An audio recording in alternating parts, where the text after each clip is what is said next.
River Rwizi flows through 9 districts, providing water to communities for both human use and animals. It was for long covered and protected by wetlands that allowed it to produce clean and safe water. But unfortunately, wetland encroachment and destruction, the demand for agricultural land for livestock farming and crop cultivation in the wetlands has destroyed the natural gift. Sensitization due to erosion is rampant.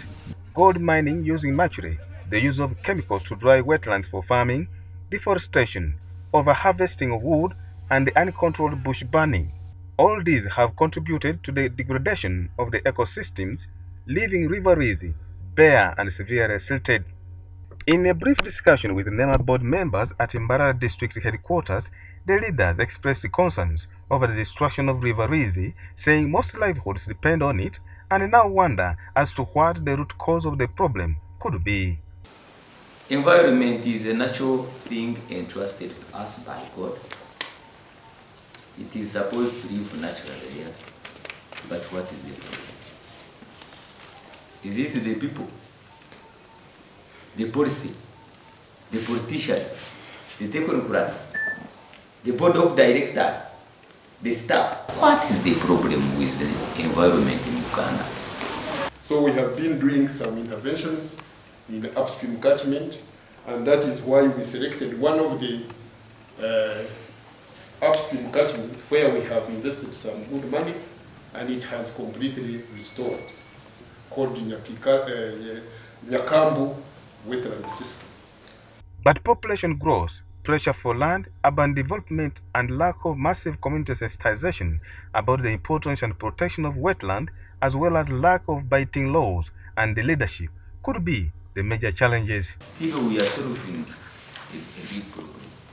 And what I look as a problem is, first of all, us who are here. We are part of the problem and we are part of the solution. So we have a problem and we have a solution. But what is the problem?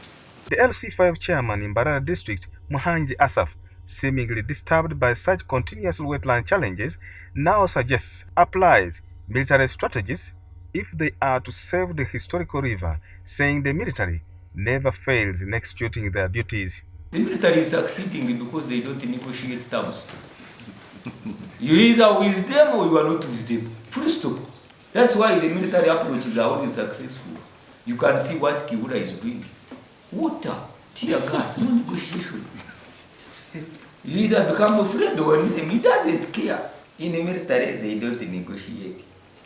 What they need to do is to understand what they want. And when they know what they want, everybody must follow. Muhangi also says NEMA should emulate the Uganda National Road Authority, UNRA, by planting pillars to mark the boundaries of wetlands to avoid encroachment. We were very disturbed with people encroaching the road reserves. But for them, they plant the what? The pole. And when they come to evict, you see that you have really built it, so you do it automatically. So if you want to preserve River Rwizi, let us first of all not negotiate. Let us go there and measure and plant the poles. Environmentalists like Professor Eric Sabiti, a NEMA board member, shares with us his experience about River Rwizi that he says it was a wonder with a lot to enjoy, but now saddening. I'm now 64 years. I've seen it all those years. Maybe 60 years when I was still young, I did it. But at the age of 4, we were grazing near this river. So I have seen it. And I'm so saddened that's dying. When we are so knowledgeable, that's what hurts me. Ugandans are so knowledgeable about the environment, about all of this, but we let the what? The river die. Actually, it's dying. The Wonder River attracted birds around to enjoy fish, as the community also benefited in fishing. We have lost those small animals, especially we have lost the water back. They call it Nzove in my language. It was tasty. It provided livelihoods to our people. Also it provided the roofing materials. People were covering their houses with barriers, but it's gone. So, and of course, there used to be plenty of fog in the morning. You could not see anything. Cold.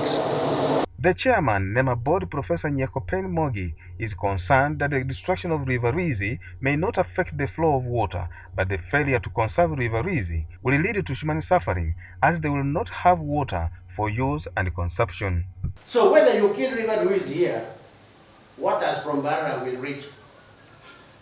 They will reach Mediterranean Sea. That one will not stop it. That's a fact.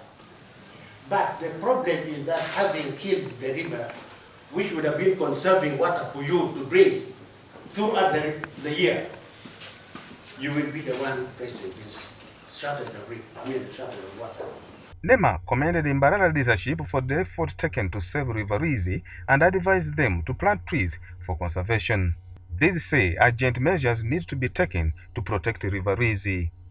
We should also be able to use environmental friendly demarcation signs, like planting. You can still plant some trees at the edge and make it known to the people that this is the boundary of River Rwizi. You cannot dig or carry activities beyond this.